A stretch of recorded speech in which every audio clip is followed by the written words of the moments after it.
Welcome to MIT Supply Chain Frontiers, presented by the MIT Center for Transportation and Logistics. I'm your host, Benji Cantor. Each episode of Supply Chain Frontiers features center researchers and staff or experts from industry for in-depth conversations about supply chain management, logistics, education, and beyond. Today, we're happy to be joined by members of the MIT Low-Income Firms Transformation Lab, or LIFT Lab, with Director Dr. Josué Velázquez Martínez, Postdoctoral Researcher Dr. Sreedevi, Rajagopalan, and Doctoral Student Fabio Castro. First, MIT CTL offers a variety of educational programs for graduate students, seasoned industry professionals, and anyone at any level looking to learn more about the supply chain and logistics domains, including new online courses on sustainable supply chains and humanitarian logistics. To find out more about all of CTL's educational offerings, visit ctl.mit.edu/education. In many emerging markets, micro and small enterprises, or MSEs, make up an overwhelming majority of all retail business, up to 90%. Think mom-and-pop shops, but smaller. But in the face of competition from larger firms and economic damage from the COVID-19 pandemic, MSE's survival is increasingly under threat. 30% of them do not survive the first 5 years of operations. The MIT LIFT Lab, or Low-Income Firms Transformation Lab, aims to help MSEs lift themselves out of poverty by enhancing their supply chain management and capabilities through applied research and emerging technologies. And today, we're going to find out how small retailers can leverage those tools, including AI, to survive and thrive. Josué, Sreedevi, Fabio, welcome to the program. Thank you for joining us. Thank you so much for the invitation, Benji. Just to get it out of the way, I do know that we're also celebrating Sreedevi's birthday today, so happy birthday to you, and thanks for joining us. You probably have celebration things to do. Thank you so much, Benji. If you were to give your elevator pitch to somebody, and Dr. Velázquez, we start with you, Josué, about what the LIFT Lab did and how it started, how would you tell the layperson what you do? Microfirms, just in Latin America and other emerging markets, represent 99% of the firms in the world. In comparison with the largest firms, they actually just have a fraction of the productivity. In this comparison, when you say the majority of the firms are actually having low productivity and low survival rates, this actually implies a huge impact in the economic environment of the countries. They actually by far explain poverty, opportunities that rise also in the regions, and challenges that are faced also because of the low level of education that all these people actually that manage these micro firms are facing. So the project aims to tackle particularly this problem, not just those micro firms, but also the consumers of those micro firms that are what we call the bottom billion or the base of the pyramid. By looking at the whole ecosystem, including also the largest CPGs, we are convinced we are going to really make a difference and an impact in what we believe is probably something that is going to transform the future of the economy of an emerging market. And to get, I guess, into the heart of things, what are the specific challenges that these firms or these micro firms are experiencing?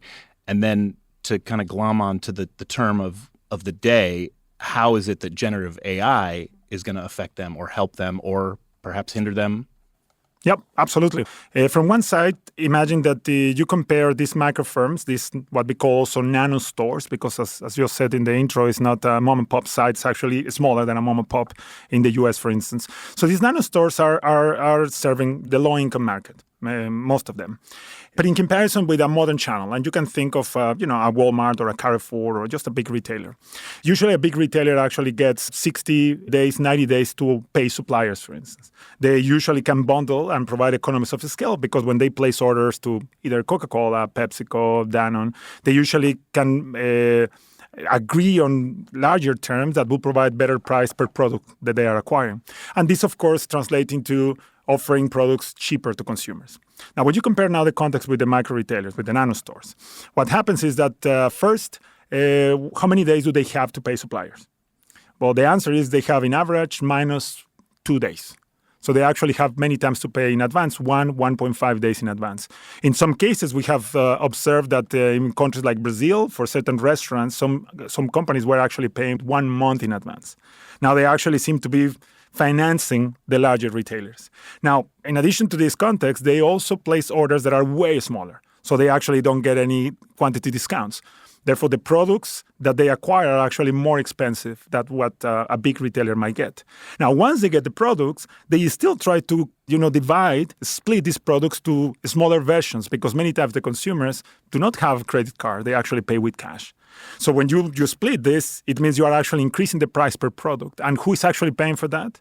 the person that has no money, or at least difficulties, in the cash availability. So because of these operations, it makes it so expensive to serve this market. And if you look at the retailers, like when you look at Walmart, you see, plenty of trucks go to a warehouse and then there is a single that goes to store. When you see what happens with the nano retailers, you actually have all the different trucks delivering to a single corner nano store. The question is why this market or this business has survived that long. Well, the reason is this is the largest retailer in the world. There is estimated a number of 50 million nano stores in the world. In Latin America, for instance, they are actually bigger than Walmart.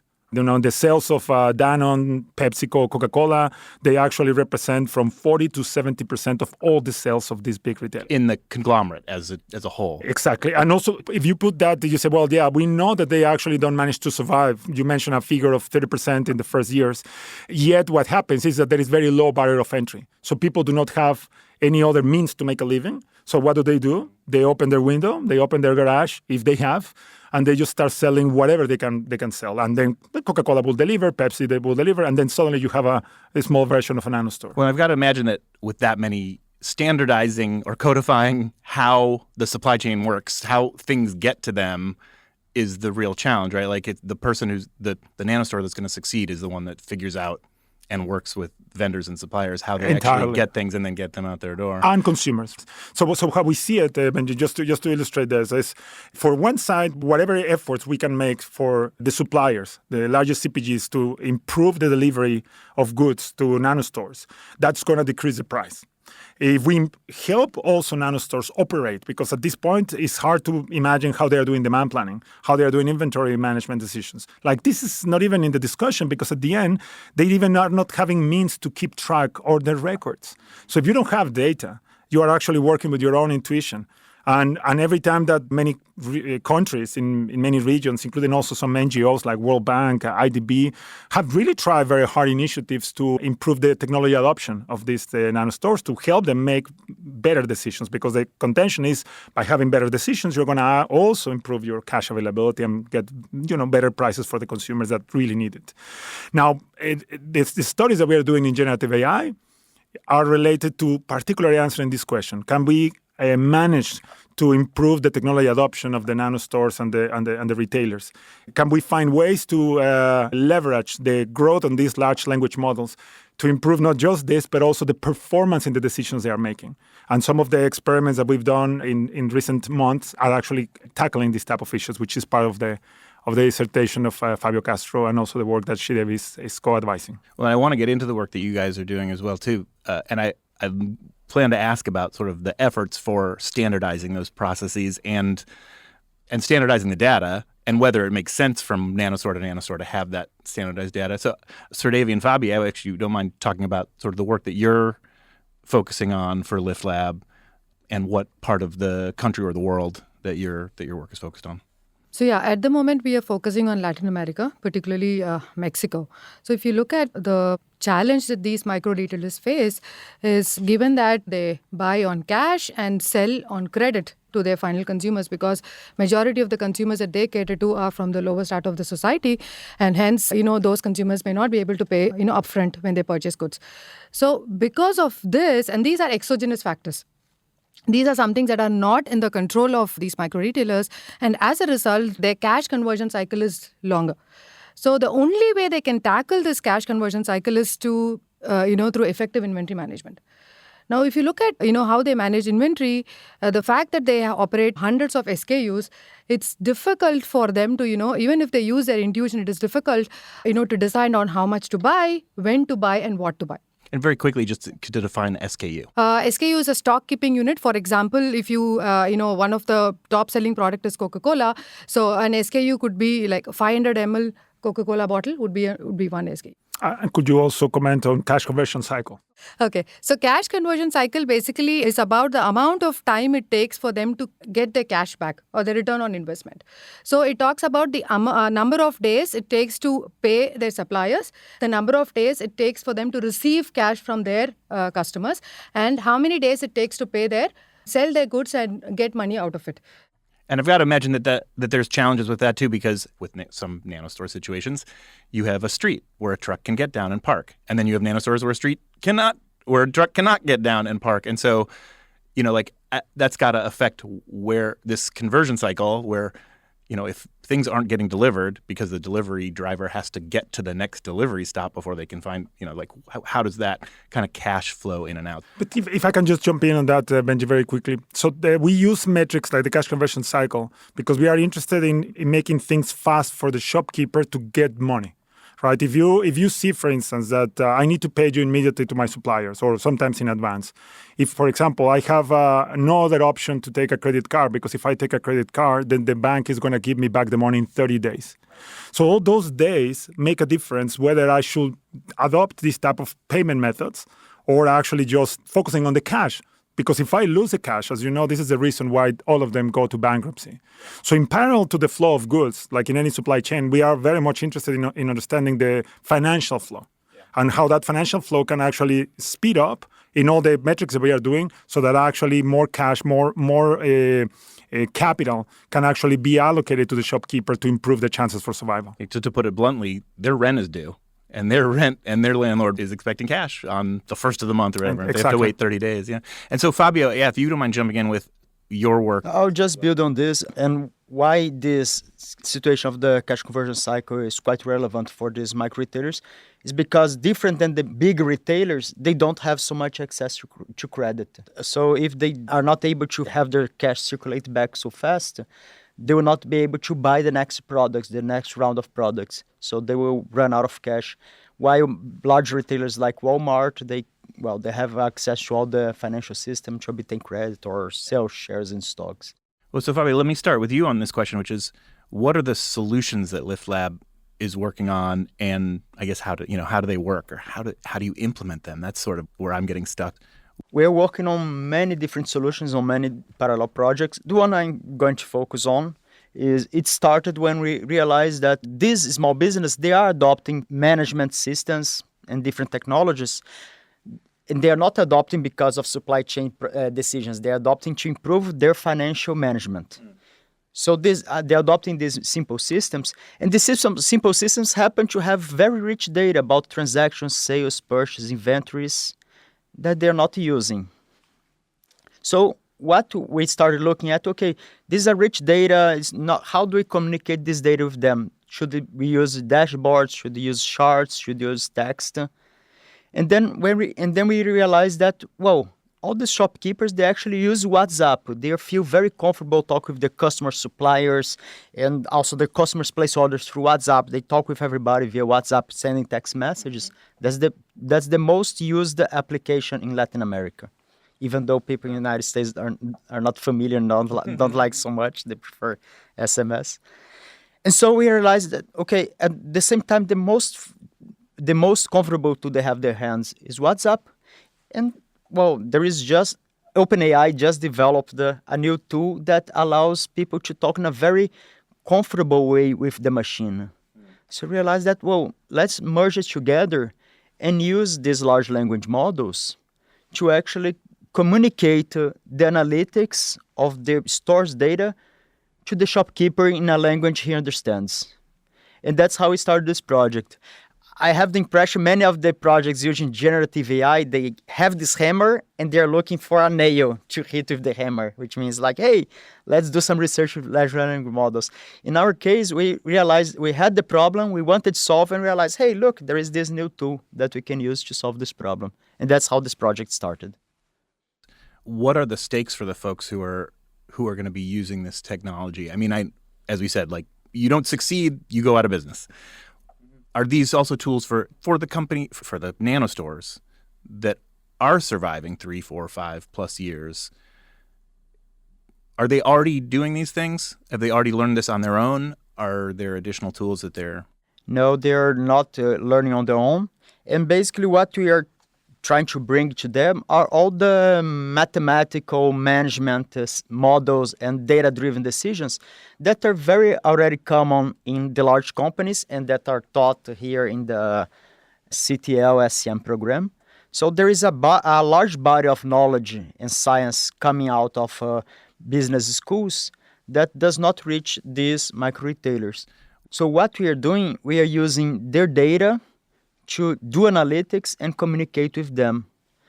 Large companies like Walmart, they will hire a SCM alumni to do their analytics and who will be able to understand the data, run the analytics, and understand the charts.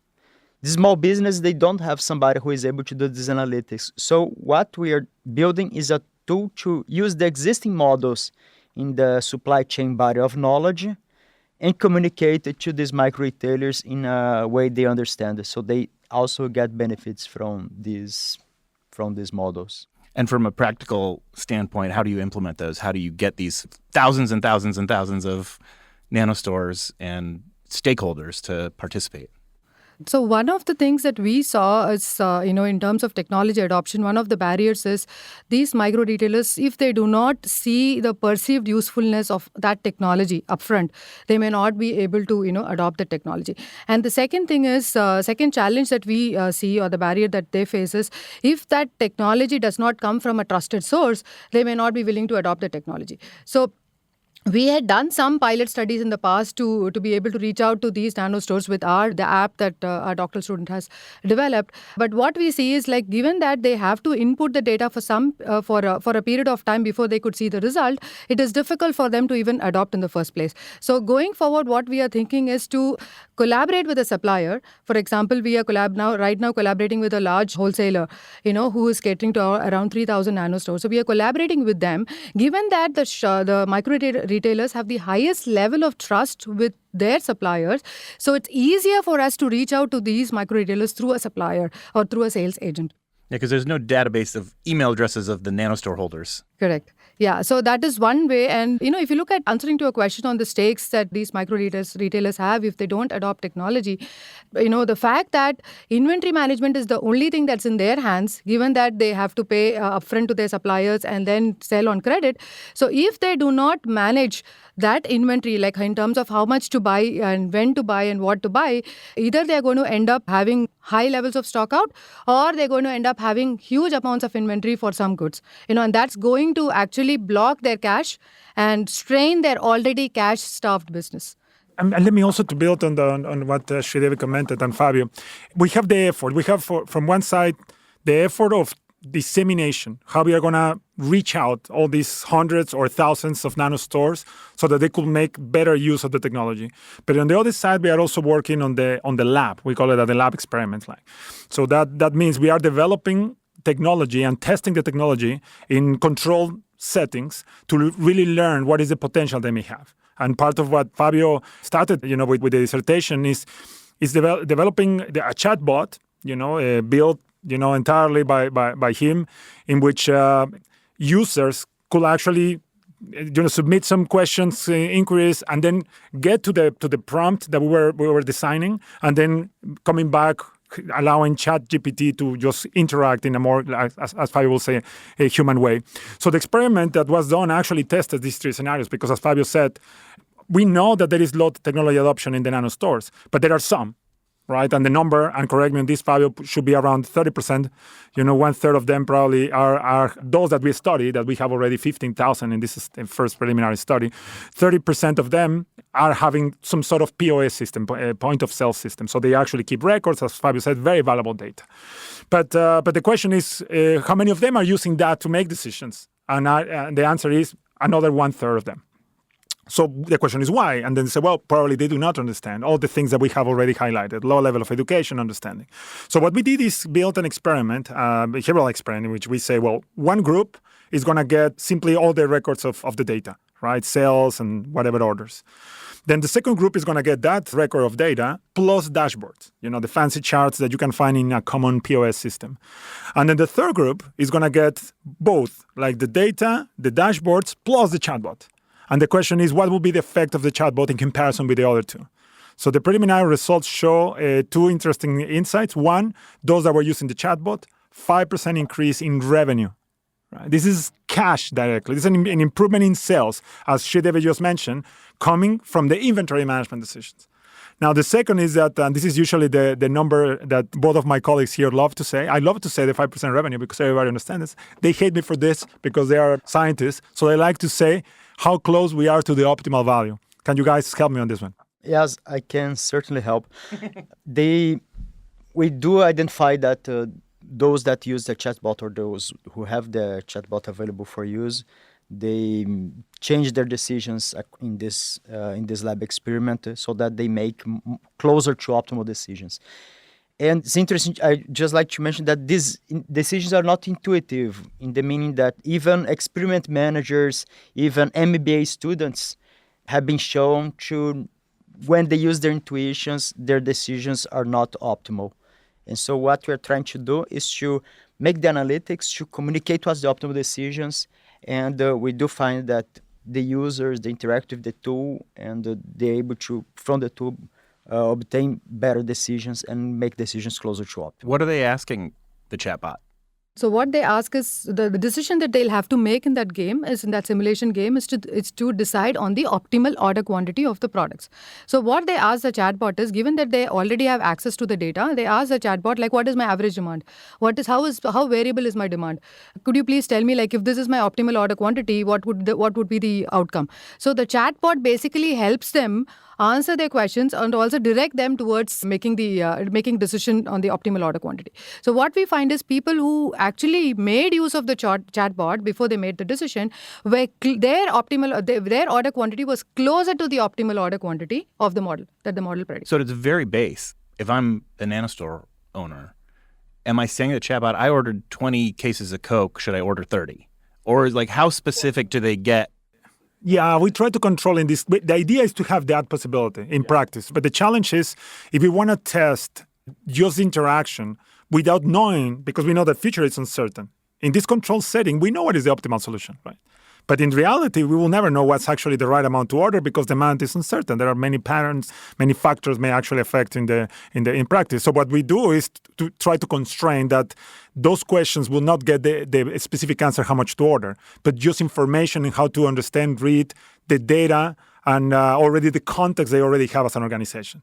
So some of these still Fabio is working on understanding more about the type of questions they are raising, and we want to study also what type of questions are actually leading to a better performance or not, right? And all those things are going to be, as insightful that can actually help us improve the prompt and the context, help also feed, like a loop to improve also ChatGPT in general for the context of this type of potential solutions in the future. We're just in the tip of the iceberg on this one, Benji. It's interesting how you brought up the point of sale and how a lot of the nanostores, they do have some formal point of sale. One third of them, yeah. Okay, so and we talked a little bit about this in a previous episode of the podcast, actually, with Melanie News-Hilton from GS1. It produces barcodes and SKUs and things like that. We didn't talk as much about developing areas or about lower income places, but just getting folks on board and the challenges with implementation, I've got to imagine, is really where you can do as much study as you want to here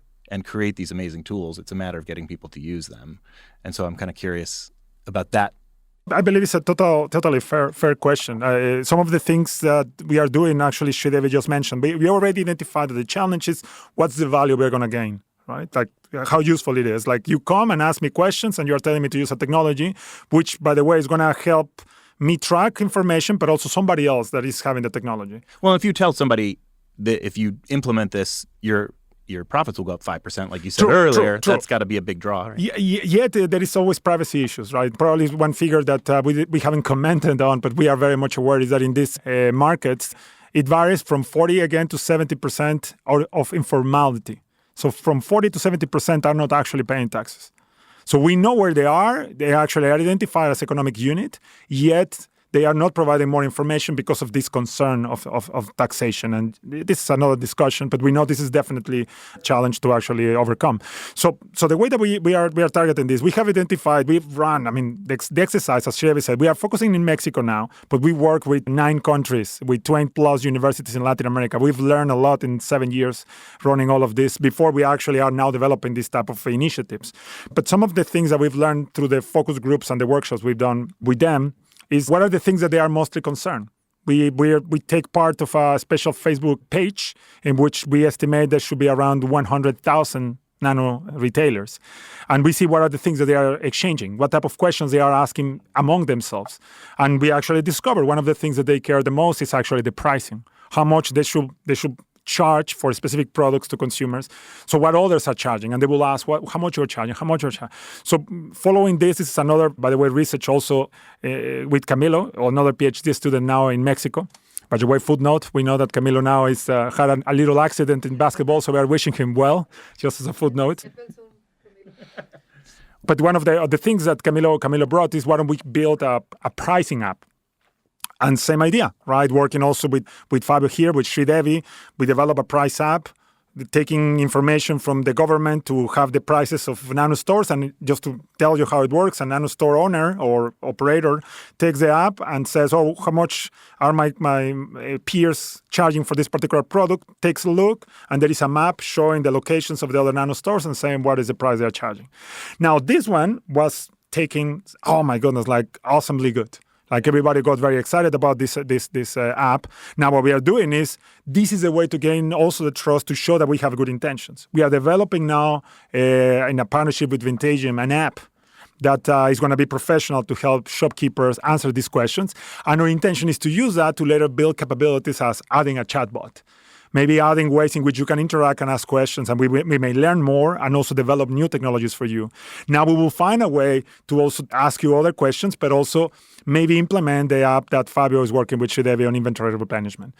We also have other projects that, by the way, Sreedevi, I would like also you to comment on the training program, for instance. We want to also train massively. The exercise to an effort to educate the shopkeepers has taken governments thousands of consultants in the field, more than 50 hours per shopkeeper to actually be able to train them in certain practices. Can we actually use generative AI to improve that training and have same results? So some of these questions, what do you say, Chidi? Yes, Sreedevi, we talked a lot about like how some of these are being implemented in Mexico. I know that you're working on projects outside of that area. Where else are you looking at? And because I've got to imagine that, especially when you're talking about pricing, and that the price of somewhere in Europe or Asia is going to dramatically be different from what we're looking at in South America and Mexico and the States.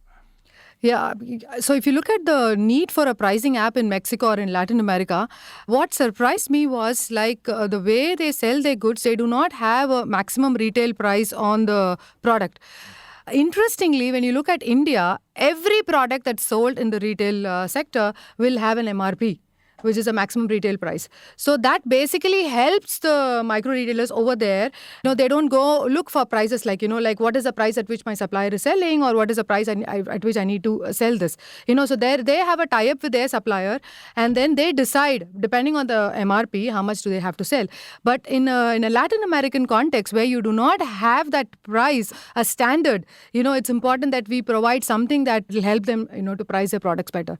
Are there MSRPs in other countries, like the manufacturer suggested prices? I would imagine that, standardized? I'm not so sure if we don't have that in Latin America. I wouldn't dare to say it like that, yet I believe we do not reinforce it. That's Professor probably, Jan Francois and I checked, which are the countries that have an MRP. And interestingly, we found that India and Sri Lanka are the two countries that have products with MRP. That's the maximum retail price. So when you know that this is a maximum retail price and it is not legal for you to sell beyond that price. So depending on, and then they also have different prices depending on whether the consumer is a loyal consumer or not. So if you are a consumer who frequently visits a store, then I might, as a micro retailer, sell at a lower price as compared to somebody who comes new. So then I'll sell them at the MRP. So the problem of pricing doesn't exist much in a context like India, but it definitely exists in Latin American countries. And Sreedevi, you mentioned that working in India. What are the other sort of considerations or things that you're looking at there? This was before I joined MIT. I was working on around 25,000 women micro enterprises. My team and I, we were basically wanting to understand, what are the factors that lead to their failure. These are enterprises that have support from the government in terms of training, in terms of startup capital, and also in terms of market linkages. So the government has set up an NGO that basically helps these micro enterprises with all these. So whenever you look at the requirements for effective entrepreneurship, you can broadly categorize that into human capital, financial capital, and social capital. So these are three main important things for any entrepreneur to thrive, right? And here in this particular context in India, we see that all these women entrepreneurs had access to these forms of capital. Still, their survival rate was very high. And we want to understand why are they, failing. And interestingly, what we found was we looked at areas with high crime and areas with low crime. Women entrepreneurs who are located in high crime areas, although they have access to all these forms of capital, they either choose to set up their business within their household, or they try to set up their business in such a way that they, go back home early. I mean, like, they don't operate for a longer period of time. And as a result, their profits and their revenues are far lesser as compared to somebody who has set up their business in a low crime area. So we find that presence of police station actually mitigates this effect. The sense of security and the sense of psychological safety, that increases when there are more number of police stations in a particular area. And basically, these women are more willing to set up their business outside the household, and they are more willing to, run their business for a longer period of time, and that actually helps them increase their survival. But this was way before I joined MIT. But right now, my focus is largely on Latin America. One follow-up question is, are there organizations or researchers that are working to get to the places where there is a better sense of security or emotional security, safety, more protections for people so that they're feeling like they can be open longer hours or they can offer more products in bigger public spaces? Yes. Good question, Benji. So my researchers and I, we are looking at conducting a field experiment to look at how their psychological safety changes depending on how secure their environment is. And then depending on that, we want to make policy recommendations to the government. So what directions now are these solutions and research going? What are next steps? Yes, right now we are launching some field experiments with partner universities, partner suppliers, and we are launching this tool, observing how the users, the final users, the micro retailers interact with these tools, and what's the effect of this interaction. In parallel, we'll measure the outcome and the results so that we can link the usage of the tool, of the availability of the tool, to their outcome, meaning their survivability, their profitability, their product management. Okay, and just an interesting point: when we launch these tools, we are providing them with ChatGPT 4. Everybody's aware, which is a very powerful tool that is able to pass some standardized tests. And in standardized tests, it does as well as a researcher from Wharton School says, as well as a first-year PhD student. So suddenly we are putting in the hands of micro retailers free PhD student advisor. And what is the effect? How will they interact? So we actually, even though we tune the tool expecting them and say, hey, ask inventory questions, well, they can ask any questions. So also we are finding out what are the types of interactions they have with this tool and what are the types of questions they ask. And we see that many of the retailers, they find it very useful. They use it a few times per week to ask questions that I don't know which other source they would be able to ask when they want to ask questions about employee management, about marketing, about product, any other topic in product management. In parallel, we must be aware that this tool is not intelligent. It's just a statistical tool to predict the next word. And I think everybody here have at least once been fooled by ChatGPT, right? Everybody remember when they asked the question, they realize, oh, that's an amazing answer. And they realize that, oh, the book, everything was the wrong. Quote, it doesn't exist. Doesn't exist. Right. So when we are playing with numbers and we are playing with business decisions, that's a high stake tool. So that's something that we must build in the applications so that it's safe, so that doesn't fool or doesn't lead to bad decisions our final users. So there is a large potential that in parallel we are exploring, what are the other topics and decisions and all the subjects that this tool may be able to advise micro retailers, but also keeping in mind that there is some danger in that it must be reliable so that it doesn't actually end up hurting the micro retailers. So Josué, is there a vision of the future where these challenges are addressed effectively and solved, and then what does LiftLab do after that? Is that possible, or is it just this, it's a continuing effort on and on and on and on? I believe, Benji, that if we are put out of business, that will be the greatest news for everybody. because we are working on elevating poverty, as you know, working with the bottom billion, lifting the life of the bottom billion. This is more our mission. If we don't have to do it anymore, I will be happy to start playing chess now from now on. But the reality is that we see this is still like a big challenge, right? Like things are promising. Yet we are just, as I said it, at the tip of the iceberg. We are just discovering new technologies. We believe that now we actually spend many months in discussions to outline very comprehensive, what I believe a very comprehensive deployment of different projects that include, some of the things that Fabio already mentioned on the inventory replenishment, the pricing, in demand management, in financial. Maybe we can have also assistance to provide accounting instead of you learning, training and dissemination. So we are looking at different ones, including also other projects that, in parking as well and delivery operations as well as others in indicators. So we are going very ambitiously into all these projects.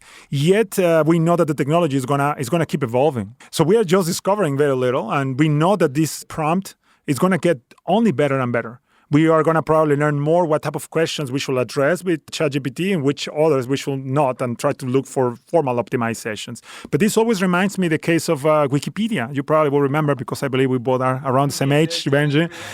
But in Wikipedia, when it was the first time, we all were complaining, like, they get it so wrong. This is very, suspicious. It's not like the encyclopedia from the print volumes Britain we had. or something, right? It was nothing like that. And then in a matter of some years, suddenly I remember around 2010, the difference between one and the encyclopedia and Wikipedia was less than 5%, right? So somehow the gaps were closing. Right, and just having this crowdsourcing approach has actually helped a lot to improve a lot of the tools and techniques. And I believe this is going to happen also with ChatGPT and OpenAI and other tools related to the large language models. So we are going to continue innovating in this research, trying to stay very much alert on what are the new trends, what are the new challenges, and hoping that all the applications that we are building in our lab will land into practice and really make change to the nanostores. So that's our dream. Well, that's great. And I think sort of the last question that I would have, really, and I'll start with you, Fabio, is beyond this doctoral research that you're doing, what are things outside of the specifics that we're talking about now that you think will be affecting these nanostores or just low-income communities in general with regard to logistics and supply? Your own opinion. By the way, just a footnote, this is the toughest question for a PhD student, by the way. What else? Yes, because they spend 5 years, 6 years working on the dissertation, right? And they say, what else? It's like, wait a minute. Not is what there life beyond my PhD? Not what else that you're going to have to solve. I just mean these things that are affecting the world. Yes, that's a so broad question. I can think of 10 different challenges that we could look at. Our colleague Camilo is tracking parking. Our colleague Camilla is studying how delivery frequency and providing credit can affect these stores. There is other research on business models because there is a problem to be solved, and there are so many new tools, so many new businesses can spring out, can be created that actually tackle these problems in many different directions. There are so many different directions that we could look at. We haven't mentioned so much about the supplier decisions on how the suppliers better distribute to these businesses, how they communicate with the business. There is lots of e-commerce tools that the suppliers are using to reach these businesses, using both applications, also using chatbot to actually communicate with this business. Because right now we talked about chatbots for this business to help to make decisions. There are also new companies that are building chatbots so that these businesses can order from their suppliers, or also so that the customers, the final consumers, can order from these businesses. Because not all the consumers feel comfortable using WhatsApp. Yeah. They feel comfortable WhatsApping their businesses. What if we make tools, and there are people building tools, so that the consumers can use WhatsApp to make a conversational commerce to contact different businesses? Yeah. Adding to that, it's interesting because if you look at the traditional way how suppliers reach out to these micro retailers, it's through their sales agent. So it's a push strategy, right? The sales agent would say, look, this product is good. This is new in the market. We are offering promotions. Why don't you take it? So the fact that these micro retailers are already cash starved, they may not have enough cash to invest in all different types of suppliers or all different types of products.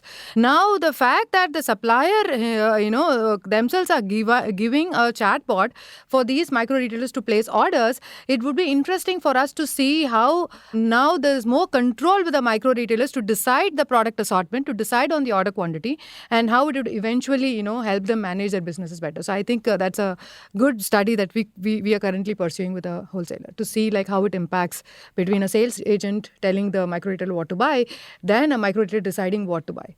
Yeah, and lastly, Josué, you talked about sort of the vision beyond this, but like what is that next step for LiftLab? We are going to expand the projects, continue some of the studies that started with Fabio, because I believe is well deserved that the idea of the large language models came from the dissertation that Fabio proposed. And we are going to expand to the different domains. As I mentioned before, that includes the demand management, the pricing, the accounting, financial, and training, and many others. We are going to expand also our outreach in Latin America. And we would like to involve other countries into this effort more. Like we started, as you probably know, and I would like also to acknowledge at this point, great partners we've had during these past years that really help us build a lot of the understanding we have. And to mention some of the countries, as I said, we work in Mexico, but also in Argentina, in Ecuador, in Colombia, in Peru, in Bolivia, in Uruguay, Brazil, but all these countries help us. And please, I invite everybody, by the way, to go to our website, liftlab.mit.edu, so that they can see the names of the universities. But it's true that in the past 2 years, we really partner very closely with Monterrey Tech and Tech Milenio, which really was a key partnership for us to escalate this in the numbers. As I said, more than 3,000 students were involved, and we have almost 15,000 nanostores involved in our study. So our goal is now that effort that we have started these past 2 years, expanded to other countries, at least 2 or 3 countries more, and learn more, disseminate more, and grow more in the initiative to bring what we have learned and also understand more the challenges to keep innovating. As you know, we are in the business of doing research, which at MIT is the process of innovation and shaping the world, solving the problems of humanity. Well, Josué, Sreedevi, Fabio, thank you so much for joining us and really talking about this sort of not just inspirational, but all aspirational and forward-thinking types of research and the work that you guys are doing. I appreciate you. Thank you so much, Benji. You can find out more, as Josué had just told you, liftlab.mit.edu. This is Benji Cantor on Supply Chain Frontiers. Our guests today have been Dr. Josué Velázquez Martínez, Dr. Sreedevi Rajagopalan, and Fabio Castro of the MIT Low-Income Firms Transformation, or LiftLab. Thank you all so much for taking the time to join us. It's been a really interesting conversation. Thanks for listening to this episode of MIT Supply Chain Frontiers, presented by the MIT Center for Transportation and Logistics. To check out other episodes of MIT Supply Chain Frontiers, visit ctl.mit.edu/podcasts. And for more on the center's research, outreach, and education initiatives, make sure to visit us at ctl.mit.edu. Until next time.